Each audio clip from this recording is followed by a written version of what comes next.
It makes a lot for Bangladesh, that's the Rohingya issue. And so you have to succeed, make it happen, and we're all with you. At 171 million people in Bangladesh, wish you all the success. Thank you. And I was talking about whether Bangladesh should be part of ASEAN, and as I said, I will hate myself. I consider myself personally as a part of ASEAN. It goes for a long time. It's, because when I started my work, the first country that adopted our work was Malaysia. Amana Ikhtiar, Malaysia, and next to your constituency. Well, how do you see Bangladesh and ASEAN and your aspirations there? Thank you very much. You summed up very, very well for me, the background of it.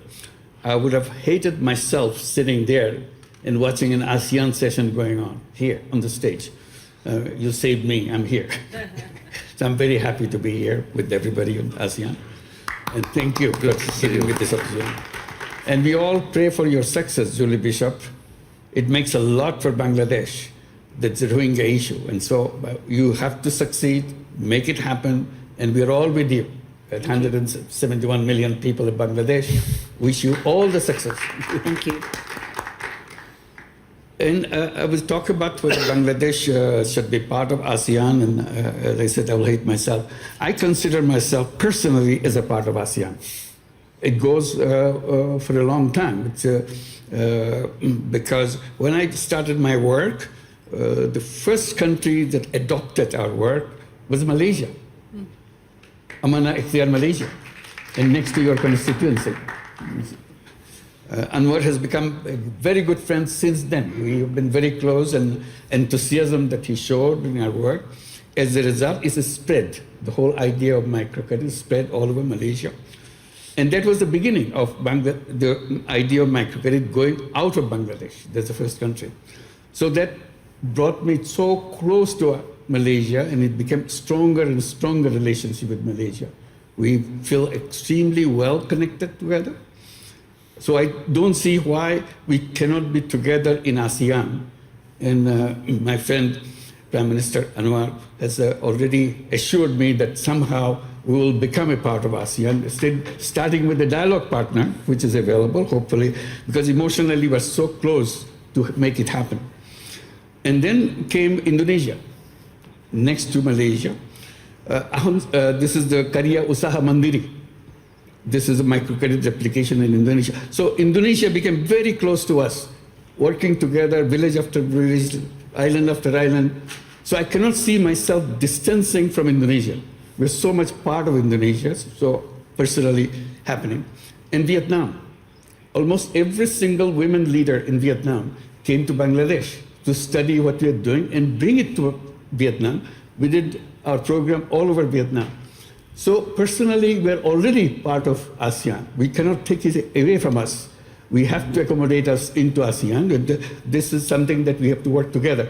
So this is what we're looking forward. I'm very honored to be here along with everybody else in ASEAN speaking today.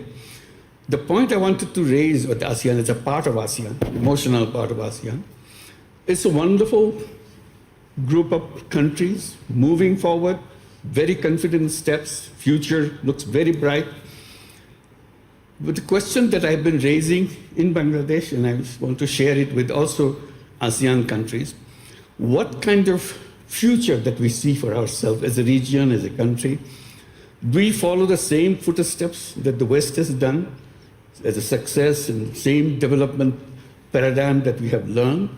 And I'm always saying, no, that's not the way we should do. We should create our own way of what we see as a development, as a future of our countries, and so on.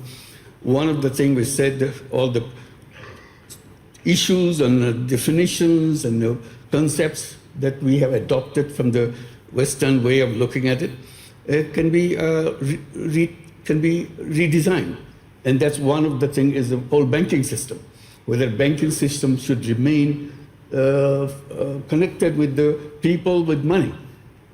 Can it be redesigned to bring it to people who don't have money, starting with that? And that's what the changes in the microcredit came as a change for that, addressing that, challenging the whole banking system. Banking system has to be redesigned. And that led to us another issue which we want to share with ASEAN. As a part of ASEAN, we will have to work together to make a different kind of society that we have right now, following the same kind of old footsteps that we do.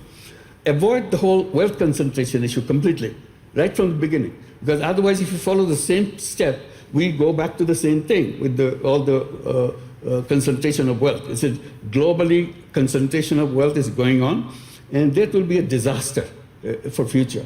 So how to do it differently?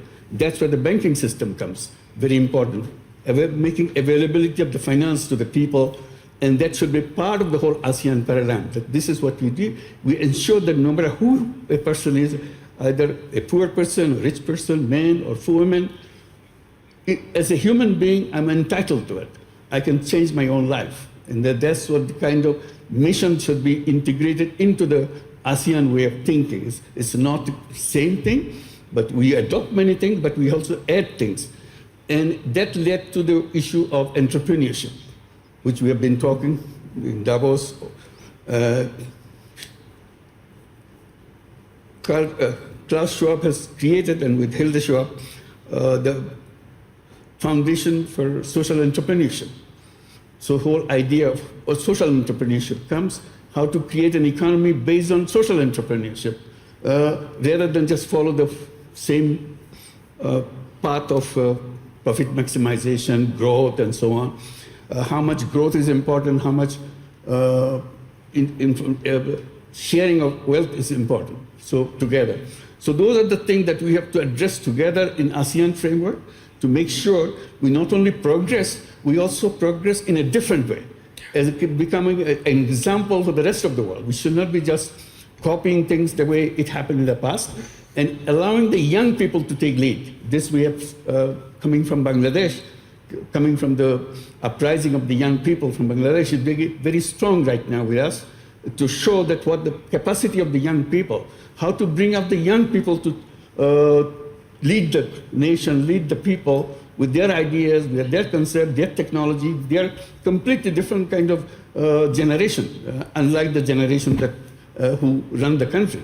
So how to make sure we adopt them, bring them forward, so that they can bring their ideas and leadership and concepts to impact on the economy and the society as it together. So those are the issues that we want to raise it, and we'll be very happy to join ASEAN. We're waiting for it very eagerly, and we want to do a job which will be something for the world to see.